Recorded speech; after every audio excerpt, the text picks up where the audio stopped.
Thank you, everybody. And well, yes, what an opportune day to talk about gold and jewelry on International Women's Day, because we make the max of your industry. If we weren't there, you would still be going around, still wanting to try to sell that jewelry that you make for us.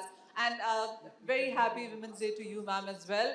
As Mr. Adia was pointing out, well, yes, from what the event used to be 10 years ago to 5 years ago to now, we see more and more women joining in. So kudos to all of us there. Well, interesting discussion that we are going to be doing right now is FTA and Cepa distorting markets? Well, first of all, before we start talking to our panelists here, I want to understand from all of you, आप सबसे जानना चाहेंगे, क्या आपको लगता है कि FTA और CEPA मार्केट को डिस्टॉर्ट कर रहे हैं? कितने लोग मानते हैं कि मार्केट डिस्टॉर्ट हो रही है इससे? आप में से किसी को लगता है कि मार्केट डिस्टॉर्ट हो रही है FTAs और CEPA से? आपको लगता है फायदा मिल रहा है हमें FTAs और CEPA से? Okay. So maybe yeah, that was a good one then. So clearly जो हमारा discussion topic है कि FTA और CEPA क्या market को distort कर रहे हैं, हमारी audience को at least यहाँ पर ऐसा नहीं लगता है. But Sudhish, let me start with you then. We've seen some amazing numbers come in. Ladies and gentlemen, we'd like to invite one more panelist on stage. My apologies, I skipped the name. Managing Director, Bin Sub Jewelry, Dubai, Mr. Harish Pawani. Oh, he's there. Okay, fine. Sorry, I didn't announce your name, but thank you for being here. Sudhish, let me start with you then. And we've seen some amazing numbers happen because of CEPA. I'll start with CEPA first and then we'll go to FTA. And these are two different things, by the way. So UAE CEPA that came in 2022, we've seen imports come in. And I want to talk about proper imports before I get to the platinum alloy part of it. So what kind of imports have we seen? And when we talk about the jewelry exports, those numbers definitely seem to have gone up because the India-UAE trade at this point in time stands quite tall as we've seen in the last couple of years. But to the import part first, and what's your sense been on that? Thank you for the invite, being here.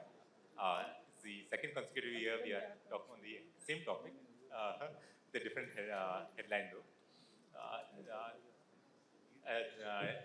Getting to the first question to the audience that you had, in the world of what I would say the Trump's world, if I have to say that CEPA or any of the tariff related is not distorting, I would be completely out of the way to be saying so. If not, there wouldn't be so much action that's been happening on tariffs globally. So it does. It would be really stupid for me to say that it does not. It does not distort. It does benefit someone. It makes. It doesn't benefit the other counterpart. So it's about working on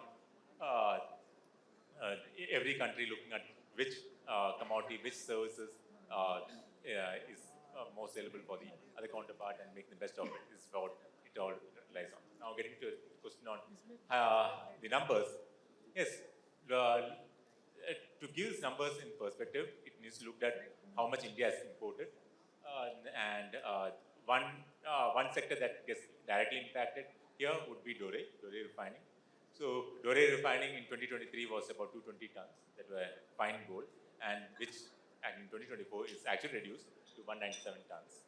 So it's because markets there wasn't enough parity for the players to be operating. Yes, it does, but has it impacted much? No, for the reason that if you look at who are we catering to, is the jewelers. Jewelers are getting a better market, are getting better access. Today about 400, 500 odd jewelers are, the intermediaries are being removed. They have direct access to the market. They're getting a better price. They almost get it at the flat rate, what's being quoted on the London spot is what this flat rate is what they're getting at. So it does benefit. Looking at the numbers, it's close to about 110 tons is what been imported into India in last 1 year under CEPA. So on the other side, the jewelry export, if you were to look at, surprising to see that India hasn't taken a good benefit out of it. I was looking at the GJEPC numbers. The plain gold jewelry exports overall, it doesn't give a region-wise breakup. overall, it was about 4.5 billion, which is reduced to 3.5 billion year on year, which ideally should have increased. Whereas if you see the rise of India's share, it's now at around 8.6% of the total global jewelry exports in 73319. UAE's share, look at it, is about 11.6. So India is sits around in the fourth of a position. So when you start looking at what where India can come and step in is if UAE is in the is in the top position in the global jewelry exports, so India can actually be a great feeder to the UAE market from where it gets, because it's a primary distribution market to other global consumer center. So that's where the big opportunity lies, and that's where all the manufacturing from other countries can shift here for exporting to UAE at a 0% duty. All right. So those are, of course, the initial numbers that we have out of Sudhish, and we'll understand, as he said, we still can make good use of it. Why haven't we been able to do that, and what are the challenges is my second round of questions, really. But Mr. Pawani, this one is to you. How has your sense on numbers been, and where do you see further growth from here?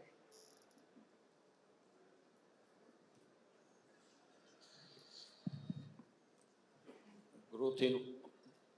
So, if you look at the FTA itself, there's been a lot of complaints, we hear, and Sudhir spoke about it.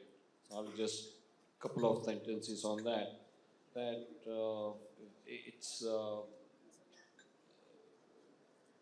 complaint about Cepa in general, but actually it has been good for both the countries. The jewelry exports from here have been much higher, and as Sudhir mentioned, that other manufacturers can come here and then if they manufacture jewelry here, what you are going to see is that export out of here, which can go to UAE and at a 0% duty. So that's the biggest benefit which you will have. And the FTA does not only cover, the CEPA doesn't only cover gold. There are a lot many other items. So you have to look at the larger picture. And it probably will give the multiplier effect to both the countries. And personally, I see still it is moving further, but there will be more growth. However, still need to understand that under CEPA, the come 1st April will be 180 tons. In another 1 year, we will reach the peak, which is 200 tons will be kept. So even if there is a growth potential, we are not going to see that benefit beyond the 200 tons. But we have seen a very good growth, particularly post the reduction in duty. The alternative channels became unviable, and the official channels became very, very viable and very, very productive as well. As far as export of jewelry is concerned, Mr. Pawani, would you say at a time when China and US numbers weren't doing so great, Middle East became a better market, and did CEPA really help within that? In what sense can we? Jewelry exports. To re-export to India. Of course, the duty, gold was being re-exported even earlier. Only thing you didn't have the numbers because the numbers were not official. And all you see was alternative channels. And you saw two effects of that on the alternative channels. One, because in the US there's 18% difference. And that also reflected in the unofficial channel on the rupee trade as well, which also has shrunk. So the re-export probably was there, but not to this extent. So the duty reduction, what it has done is that from re-export out of Dubai have become, India is the first preferred choice. And with now IIBX opening up for the Dubai market, it's been a boon for them.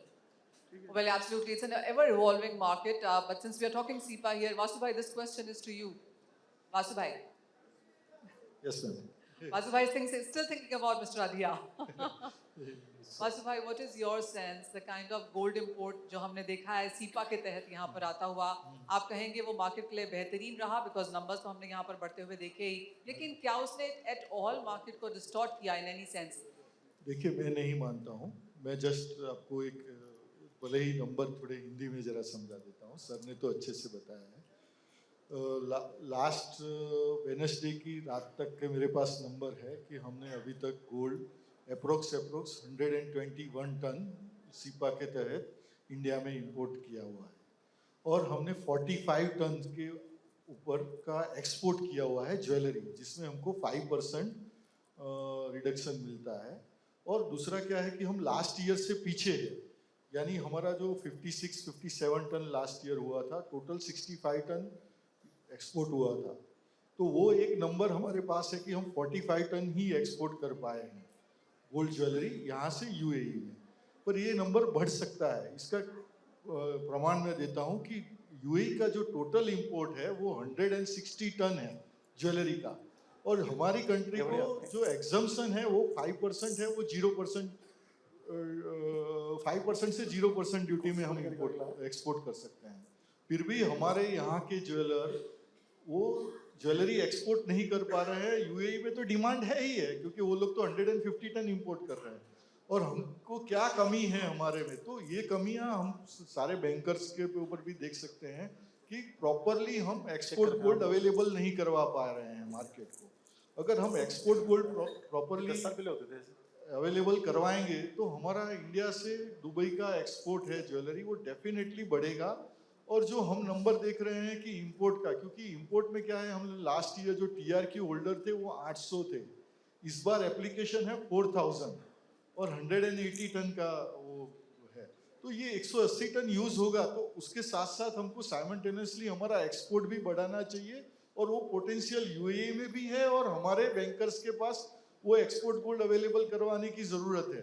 तो थोड़ा एक हम window open करेंगे export gold के लिए, तो ये सारे ज्वेलर्स यहाँ पे जो बैठे हुए हैं उनके लिए एक बेहतरीन मौका है कि आप यूएई जाए, क्योंकि उनका हम लोग अभी 30% तक भी उनका एक्सपोर्ट हम पूरा नहीं कर पा रहे हैं, जबकि हमको बेनिफिट्स दिया गया हुआ है।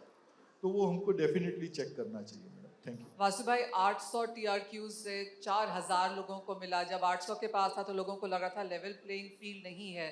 अब ज़्यादा से ज़्यादा लोग इसमें इंक्लूडेड हैं, तो क्या इंडस्ट्री इन दैट सेंस अपने आप को बेहतर मानती है? देखिए, लास्ट टाइम जो हुआ था ना, उसमें बहुत सारे लोगों को अवेयरनेस नहीं था। आईआईबीएक्स के आने के बाद एक अवेयरनेस हुआ है। दूसरा क्या है कि जो ये फील्ड में नहीं थे वो भी एक अपॉर्चुनिटी देख रहे हैं कि मेरे को 80,000 रुपीज़ पर किलो कुछ मिलने वाला है, तो वो अपनी नई फर्म्स लेके भी आ गए हैं कि हमको ये बिजनेस करना है। तो वो अपॉर्चुनिस्ट है, वो बटरफ्लाइज हैं, वो धीरे धीरे थक के चले जाएंगे। जो जेन्युइन प्लेयर है और सीरियस प्लेयर है वो ये बिजनेस में रहेंगे और लॉन्ग टर्म ही चलेंगे। Thank you. Mr. Rana, I'll get you in the conversation now. And how do you look at one CEPA? And then there always has been this conversation about FTAs with less developed countries and some terms and regulations which haven't been worked so well. Of course, we've seen these clauses and these agreements get better with time. But from where we stand right now, how do you see them? Well, Manisha, I always have a counter to what people say on the dice. So let me start with Vasu friend of mine. Let's look at what was the export of jewelry before Cepa came into picture, and let's look at what currently the export is when you have a 5% concession. I don't think the numbers have changed. Now, this 5% concession was given to the jewelry sector, but the benefit of SEPA is being taken by the traders. 800 log and 4,000 log. Now, this become a fish market because everyone wants to jump into it. Now, if people say today that this is not distorting the market, I think they are lying to the market इतनी खराब हो गई है because the benefit जिसको लेना था, he is not taking the benefit. Now, I don't mind jewelers importing at 5%, making jewelry and taking that 1% benefit for themselves. But who are taking the benefit today? Traders. And now if 4,000 people are going to trade, naturally everyone is going to undercut each other because सबको वो दो पैसा चाहिए ही चाहिए. And we have seen even, past जब डोरे start हुआ था, people went out of the way, left and right, paid premiums $20-30. At the end of the day, they took away $1 as a profit, which normally they were getting when they were trading bullion. So this is, I think, in the industry, I will not blame the industry because, government took a call of it. But initially, when it was started, it was for the jewelers to, import under Cepa and make jewelry. At that time, I will say the market was better. Today, the market has, literally gone. And for us, like organized player, and there are other players also in the market, I think it's, again, as I said last year also, the survival is, I don't know how long we can survive when this happens. 180 ton is not a big number, but you look at for the last 2 months, what has happened is 20, 15, $20 discount in the market. I mean, no one can survive over here. And on top of that FTA, I mean, this literally, I mean, starting with Korea and then Indonesia, Thailand. And I think we have, very intelligent people in this industry who somehow try to, get something out of it. And it's all kosher. I mean, it's like, we are doing it everything legal and it's all illegal. I mean, and I'm surprised that, government is looking into it and looked at it and still no action has been taken. So somehow I feel that I think we are in the wrong industry. I mean, we should be stop. The refiners should stop doing business and let all this kind of things come up. And I mean, we were very happy 5 March को PTL alloy stop. अब सुनने में आया उसकी जगह और कुछ है. And I will not be surprised. I mean, wait for another 10, 15 days, you will see something else coming up. So yes, I mean, government takes a policy, benefits are given, but is that benefit being taken by the correct industry, correct people? I mean, the government should really look into it. And for people who are literally in the organized sector like us, Vasubai and all those people, we do get affected. And I'm sorry to say that, either our association, I mean, I'm talking about the refinery association, is so weak that government doesn't give an ear to it. And if this continues, I think our survival will become very, very tough. All right. So an agreement or the agreements with countries which is supposed to support the industry clearly has failed doing that. Chirag, let me come to you with this. And I remember हमने बहुत बार बात की और आपने बहुत बार कहा कि इतनी सारी चांदी आ रही है, रिकॉर्ड नंबर पे चांद आ रही है, चांदी आ रही है, सीपा के तहत आ रही है. The way Mr. Raina put it out, is it more about the trading, broking community or the manufacturing, jewelers community which has been able to take benefit of that? See, I'll tell you, first of all, I'll vouch for Vipinji, what he said, right? The only reason is being a refiner, it is actually a pain, but as a trader, it is actually a blessing, right? So, if you see on the silver side, obviously the benefit was not passed on to the whole value chain when it was imported, but the small pie was being distributed to everyone, like from the whole value chain, right from the refiner in Dubai till the last captive user in the market. Okay, that is on the silver side. On the FTA side, I think if you just look at the history, the FTAs were signed around a long back ago, right? At that time, bullion industry or any other industry, any other products for which the FTA has been signed, didn't have that kind of impact what we are having it today, right? So I would rather put it that way, that FTA signed that way has to be revisited today.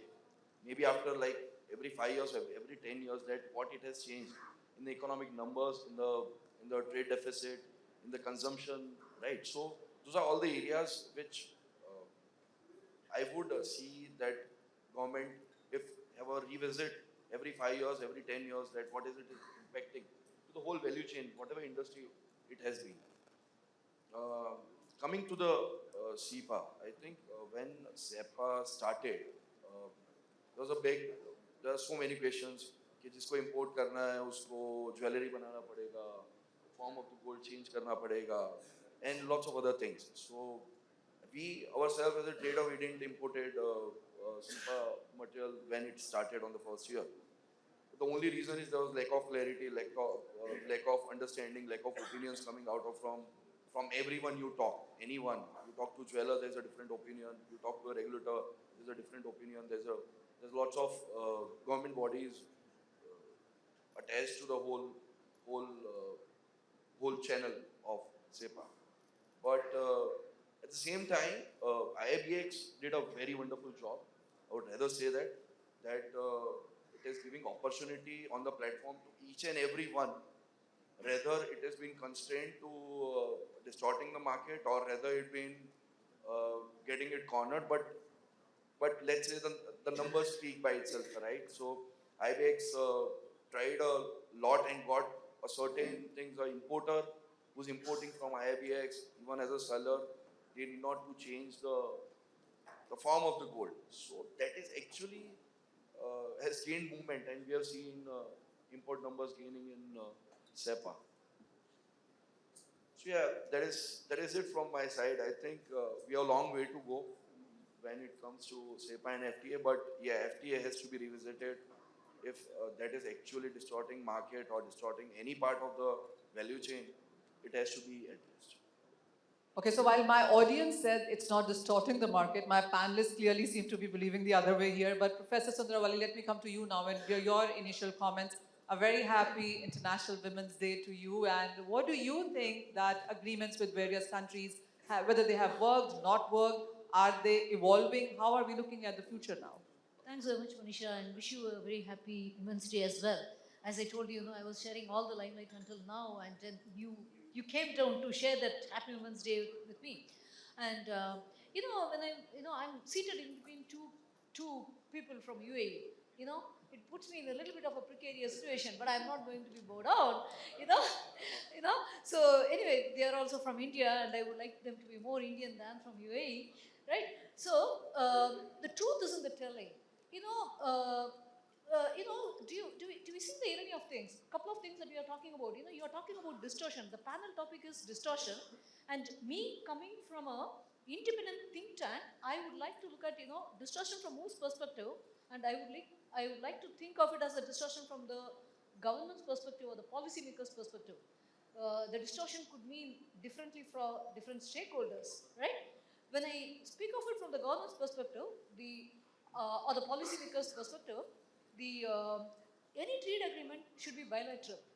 That is where is the fundamental question arises. And the irony of things here is all we are hearing is about UAE CEPA, UAE CEPA, UAE CEPA.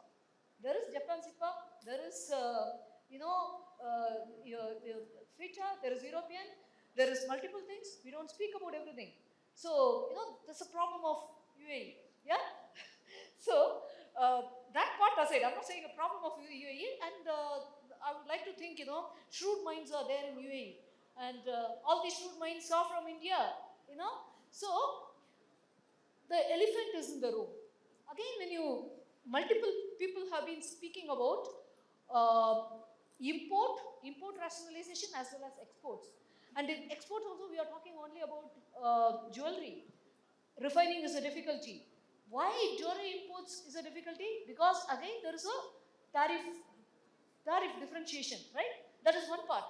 And we are not focusing on exports as much as we want to do, and we are not focusing as much on refining as we may want to do.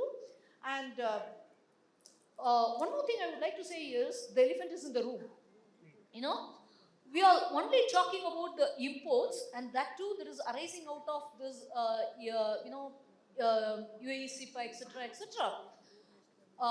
Much of the import is coming from countries which don't fall into any of these agreements, and that for this current year until this November 2024 is something around 65%,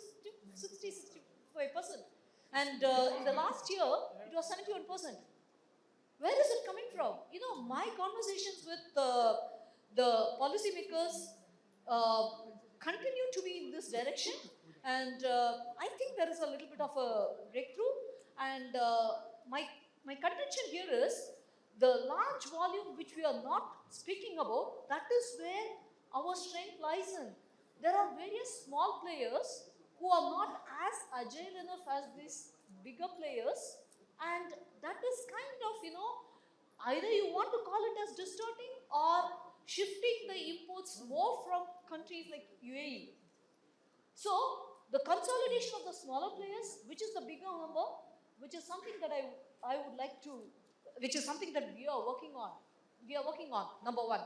And second thing, when you look at things, our recent shift has been, some countries have caught our fancy, and one of them is Japan, in addition to Switzerland, right? So when you look at Swiss, a small percentage of Swiss movement is coming through UAE, And we do not know why we are doing value addition to, why we leave this value addition part to UAE. That is something that we are looking at. When you look at Japan, a small country with at least 11, 11, 11 listed traders listed under LBMA, whereas we don't have any. And so, these things are something which we feel curious about. And in the recent FITA, there is a, this is in November 24. There is a significant scope for us to look at Swiss also, which I think the trade has not moved in. And this is again is a interest area.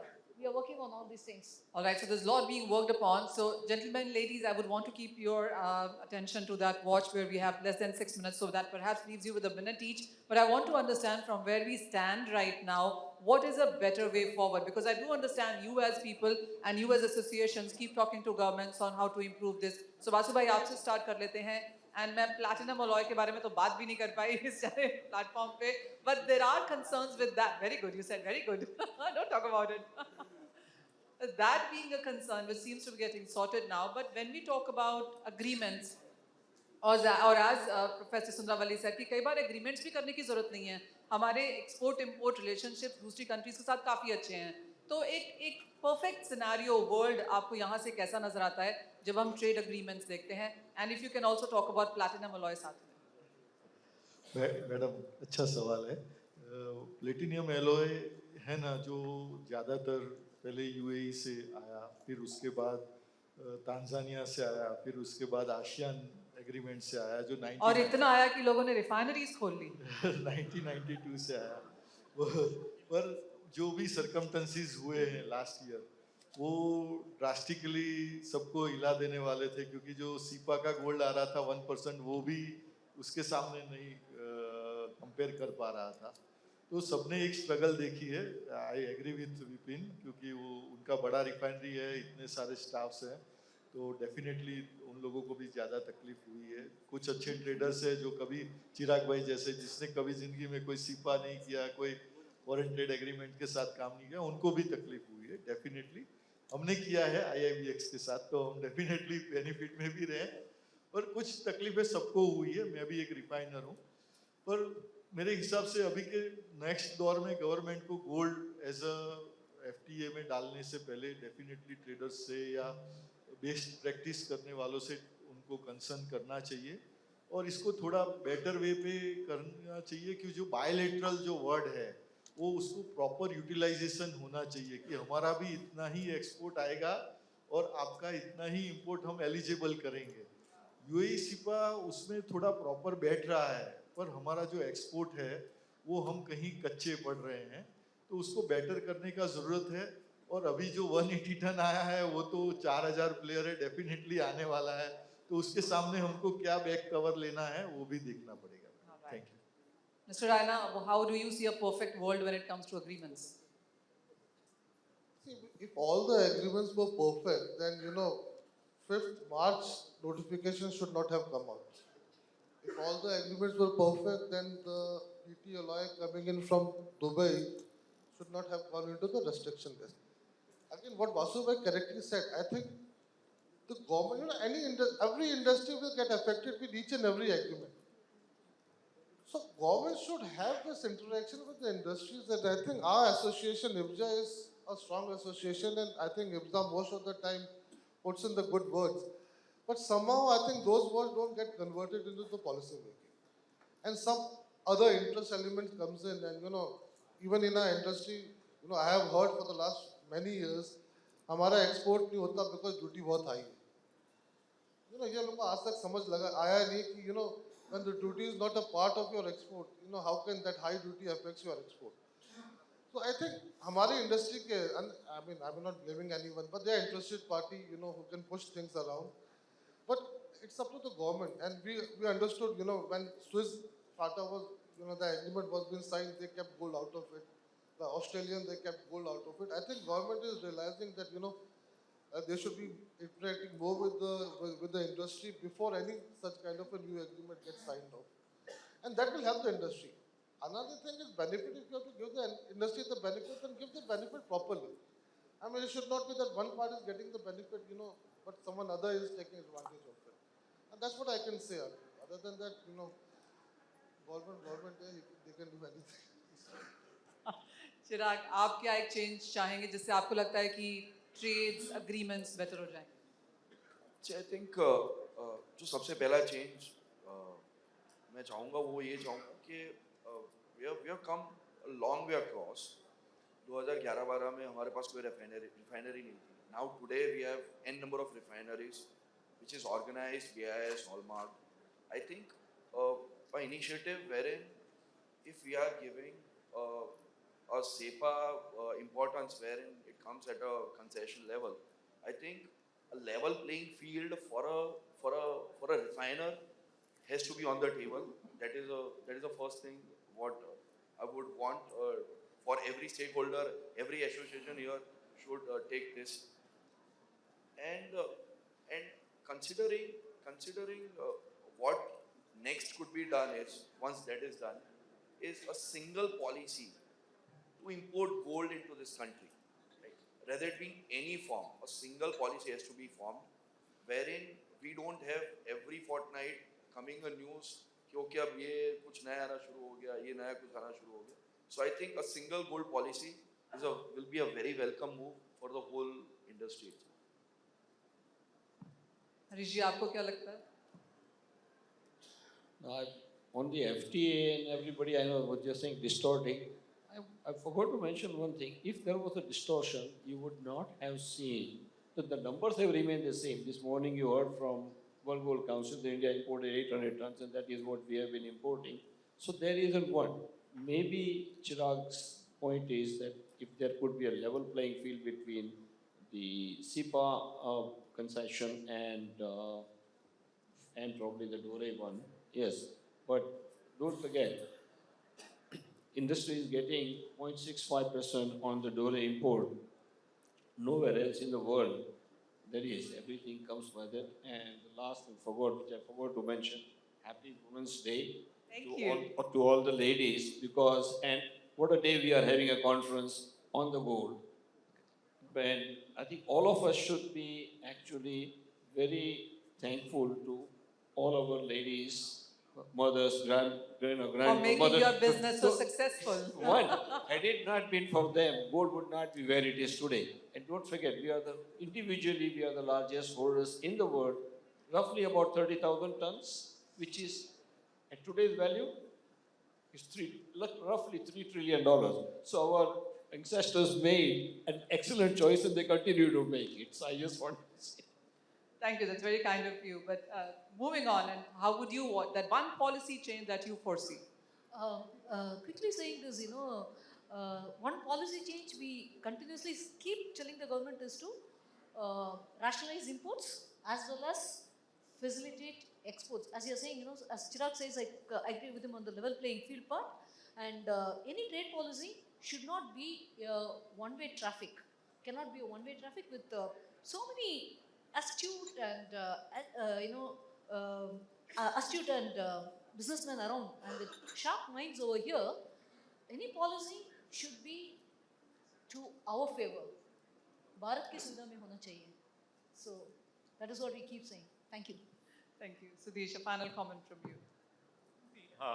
In this multipolar world, nearshoring and friendshoring is here to stay, and if you don't want to be accepting that, then it's not the business not to be in any business rather. See, jewelry export is a low-hanging fruit, which is still not tapped well. So that's where the focus should be. But then we need to address the policy as quite holistically. If I had to put down a few points, I would say that allowing refiners to export refined gold that's been imported as a dore, that's step one that needs to be taken. Facilitating the exports through IFSC, IFBX is the other one that's necessary out here. And increase the participation of banks here in the bullion business. So, and all the distortion that's being created in the pricing, it all disappears automatically. It's a market-led. Absolutely fair point. So the thing that we seem to be hearing from this panel is one कि एक तरफा यहाँ पर agreements नहीं होने चाहिए, दोनों sides को supported होना चाहिए, और जैसे कहा गया कि banks, IBX, IFSC का इसमें एक बड़ा role होना चाहिए, and exports refined gold जो India से है, वो export में भी यहाँ पर हमें एक support मिलना चाहिए. Thank you so much, my panelists. We had a very limited time, 30 minutes, but we hope we be able to put a good show for you. Thank you.